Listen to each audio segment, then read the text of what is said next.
আমার নাম আব্দুল মালেক, বাইতুল মুকাররম জাতীয় মসজিদের খতিব এবং দেশের একটি প্রতিষ্ঠান মার্কাজুদ দাওয়া আল ইসলামিয়া ঢাকা, এই প্রতিষ্ঠানের শিক্ষা বিভাগীয় প্রধান। যে কথাটি আমি বলতে চাচ্ছি সেটা হলো, সম্প্রীতি যদি আমরা চাই, আছে আলহামদুলিল্লাহ, এটাকে যদি বাকি রাখতে চাই তাহলে সম্প্রীতি যারা নষ্ট করে সে বিষয়ে আমাদেরকে নমনীয়তার সাথে অনমনীয় ব্যবস্থা গ্রহণ করতে হবে। এখন যে সংখ্যালঘুর কথা আমরা বারবার বলছি না, ইসলামের শিক্ষা কি?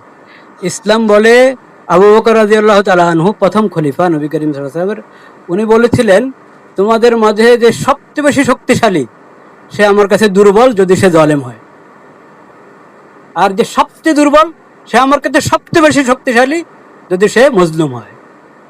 এটা হলো বিষয়।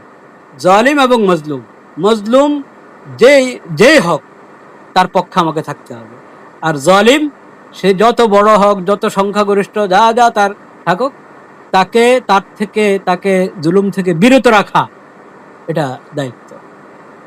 তথ্য সন্ত্রাস, এটাকে যদি নিয়ন্ত্রণ না করা হয় তো আমরা সম্প্রীতি ঠিক রাখবো কিভাবে? সম্প্রীতি আছে, তাও এখানে তথ্য সন্ত্রাস করে পেরেশানি করা হবে। এটার ব্যাপারে অনমনীয় হতে হবে তথ্য সন্ত্রাসের বিষয়। আর আরেকটা গুরুত্বপূর্ণ বিষয় বলতে চাচ্ছিলাম, আমাদের ধর্ম সম্প্রীতির কথা যেটা আছে, ধর্মকে গুলিয়ে ফেলা এটা কিন্তু ধর্ম সম্প্রীতি না।